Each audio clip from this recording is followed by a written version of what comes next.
Ma kardan, et ega Anvari sõnavõtt ei ole rahustav. Palun.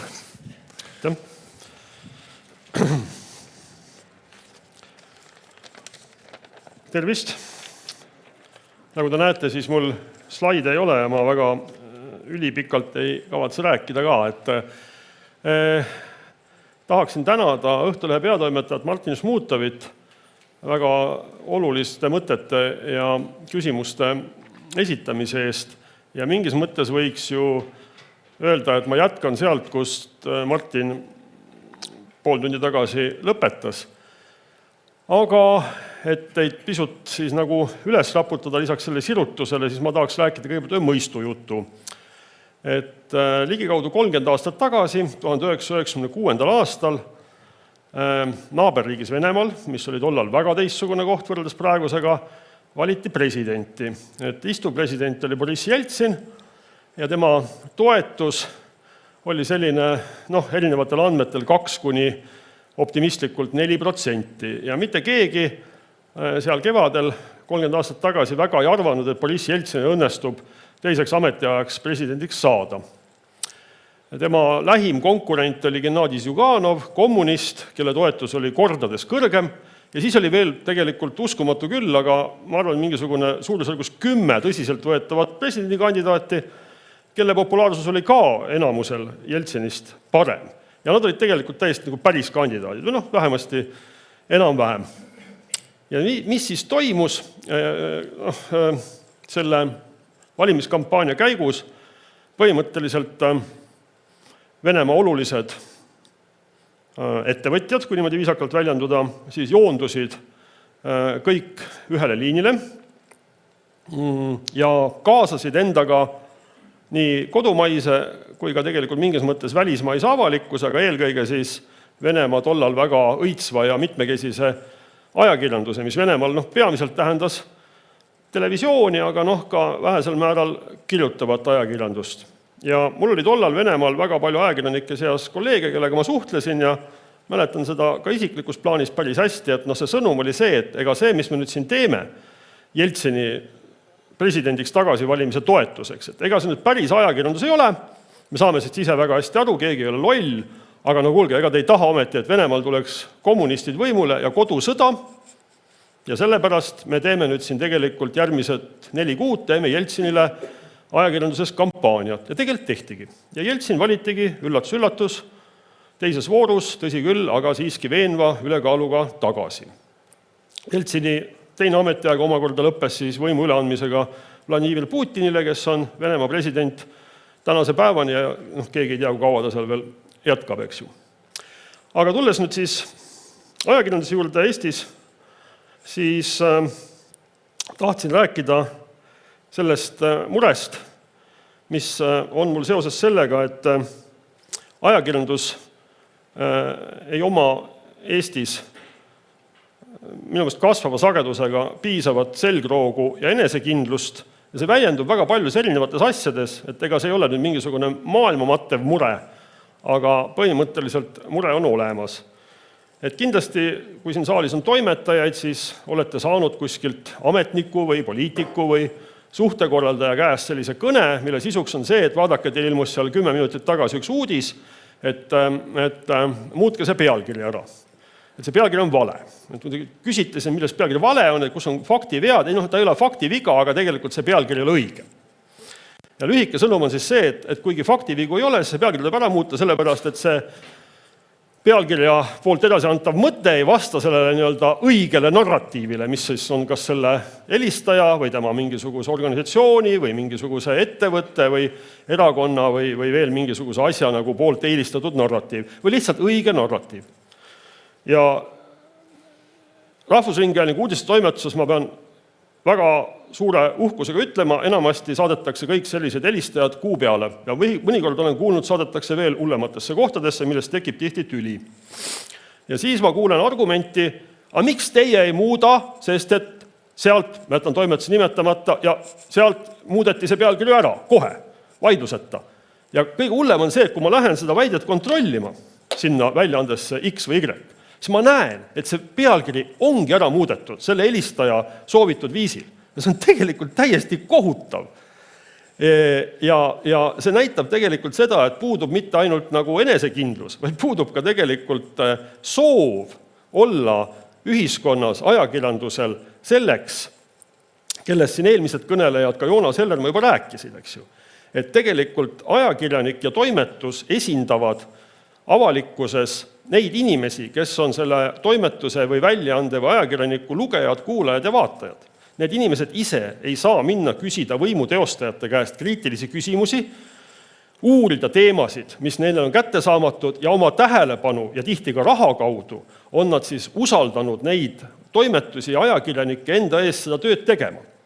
Ja kui me ajakirjanikena unustame selle ära ja esindame kellegi teise narratiive, agendasid, ei oma ise seda enesekindlust, siis me tegelikult rikume seda usaldust.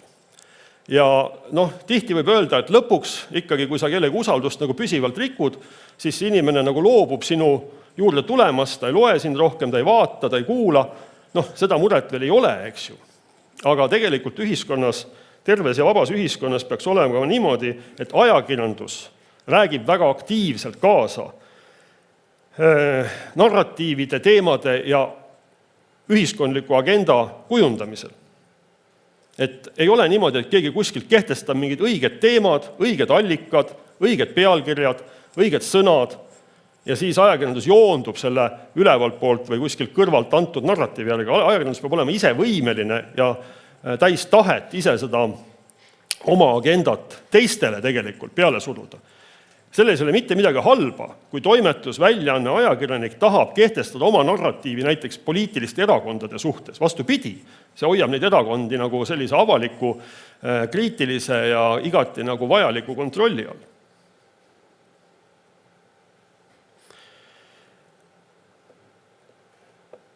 Siin on muidugi olnud vahepeal meil sündmusi, mis on tegelikult sellist enesekindluse ja iseseisvuse ja sõltumatuse ja agenda ja narratiivi kujundamise võimet oluliselt rikkunud. Meil on olnud see COVID-i kriis 4 aastat, sellel ajal kohe 4 aastat sõda, eks ju, need on kõik sellised asjad, mis justkui nagu sunniksid heas mõttes meid kõiki koonduma nagu ühe eesmärgi ja ühe idee taha.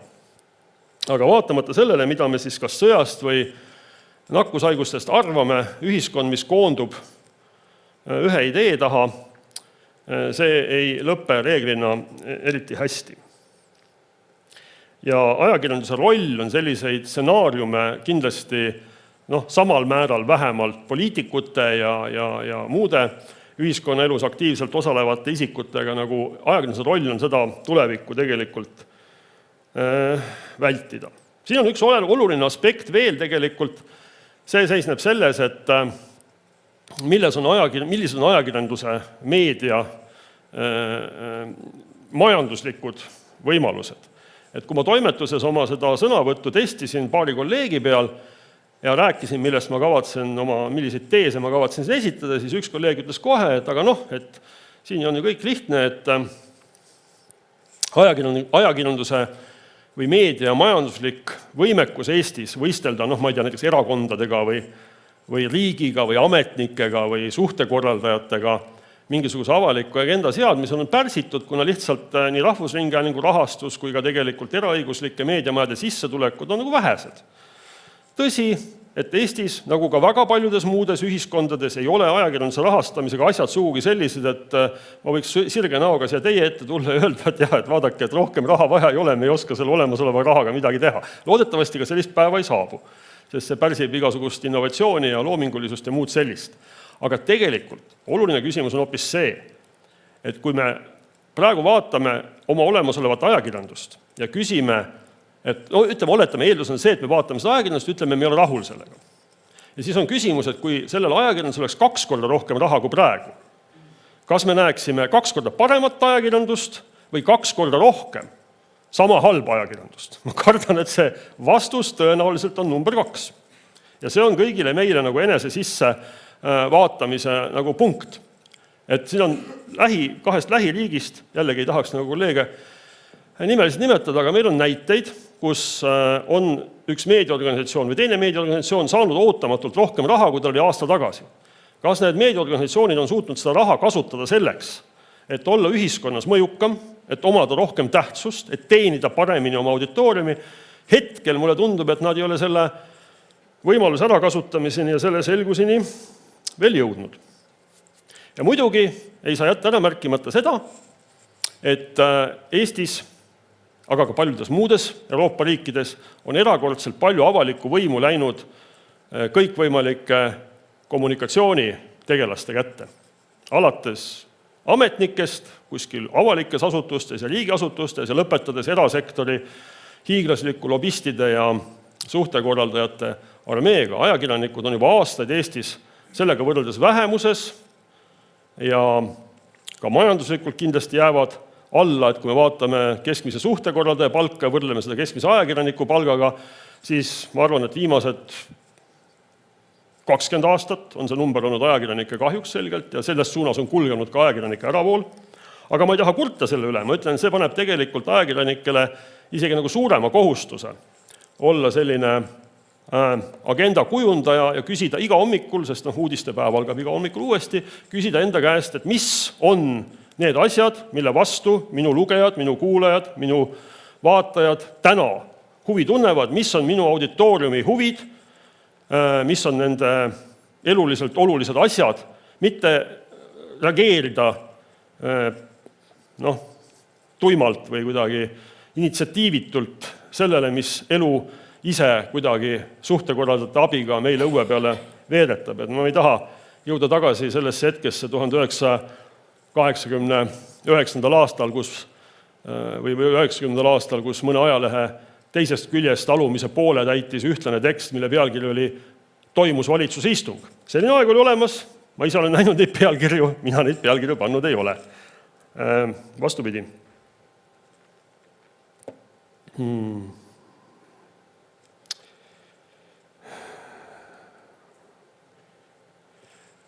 Johanna Sellermaa näitas vist seda slaidi, kus oli lõik Eesti ajakirjanduse eetikakoodeksist. See oli, mina oleks tahtnud ka tegelikult, kui ma oleks tulnud selle peale, siis ma oleks ka näidanud seda lõiku, ma ei tulnud kahjuks selle peale. Aga nüüd te mäletate seda, nägite seda, et selle mõte oli umbes selline, et ajakirjanduse ülesanne on käsitleda kriitiliselt poliitilise, majandusliku, avaliku võimu teostajaid. Jumal õige. Ja see kehtis nagu siis, kui see koodeks kirjutati ja kehtib kindlasti ka tulevikus.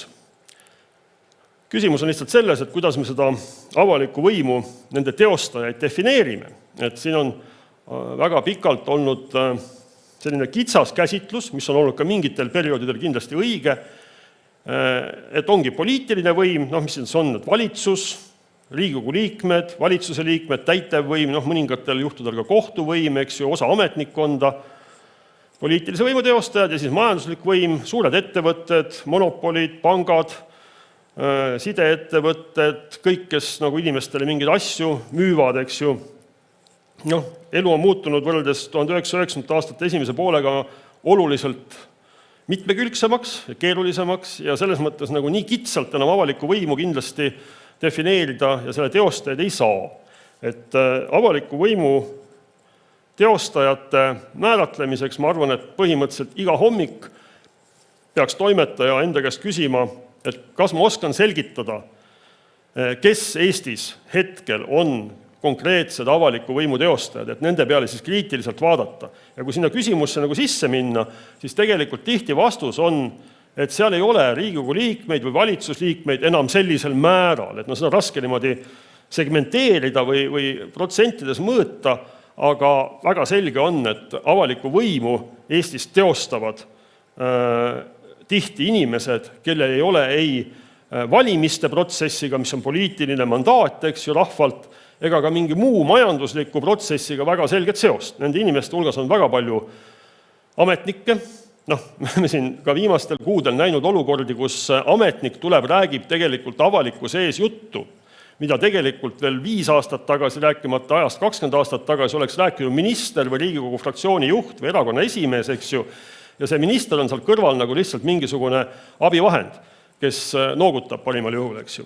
Ametnike käes on Eestis erakordselt suur võim ja Martin Šmutovi jutude tagasi tulles, et kui küsida, et kes on need, kes on kõige rohkem huvitatud sellest, et avalik info oleks passiivselt avalik, ehk siis oleks nähtav ainult siis, kui keegi ajakirjanik oskab kuidagi telepaatiliselt välja mõelda, et selline info on olemas ja siis küsida, siis need on kahtlemata ametnikud. Info on nende jaoks väga oluline tööriist, selle info esitamine, doseerimine, mingisse konteksti panemine, et nad oskavad seda väga hästi ja veel kord see suhtekorraldajate hulk, kes neid selles aitavad, see paisub aasta-aastalt järjest suuremaks. Kas ka professionaalsemaks, et selles ma julgeks õnneks kahelda.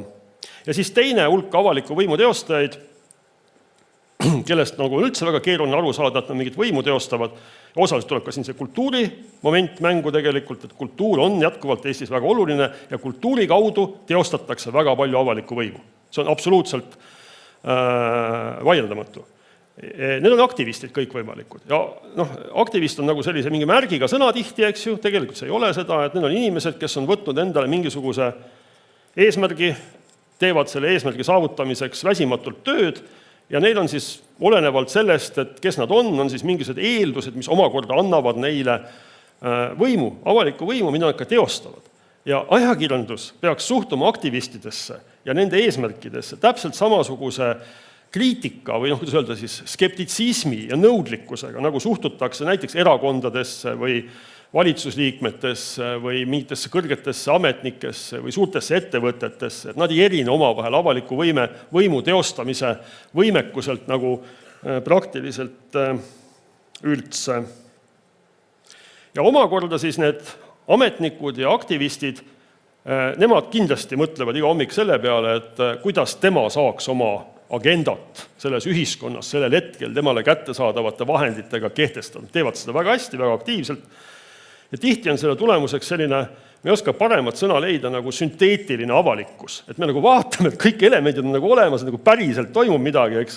Et see oleks nagu igatpidi nagu päris avalikkus, aga kuna ajakirjandus on olnud nii passiivne, nii inertne, nii kaasa jooksev, kaasa tulev, eks ju, leppiv, et siis see avalikkus parimal juhul omab ainult kunstlikku seost nende inimestega, keda ajakirjanikud tegelikult oma töö kaudu igapäevaselt peaksid esindama.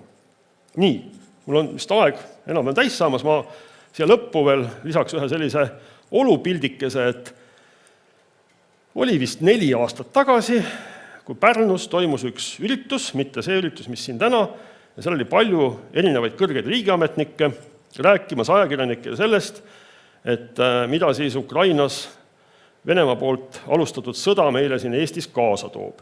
Ja tolle hetke kõige kõrgem riigiametnik tuli saali ette väga dramaatiliselt ja ütles, et nüüd on niimoodi, et Eesti on sõjas. Ja siis järgnes jutt sellest, ma nüüd kõik ei sedasi öelda, see oli suhteliselt kinnine üritus, jutt sellest, kuidas me kõik peame nüüd ühe asja eest ja õigesti ja ühtemoodi tegutsema. Ühes lauas, seal oli väga palju ajakirjanikke, ühes lauas puhkes nurin, võiks öelda isegi kisa, inimesed tõusid püsti, esitasid selle ametnikule vastuväiteid. Jällegi, ma ise istusin ka seal lauas, aga mina ei olnud see, kes esimesena karjuma hakkas. Seal istusid minu kolleegid Eesti Rahvusringhäälingu uudistoimetusest. Kahjuks üheski teises lauas ma sellist kisa ei kuulnud.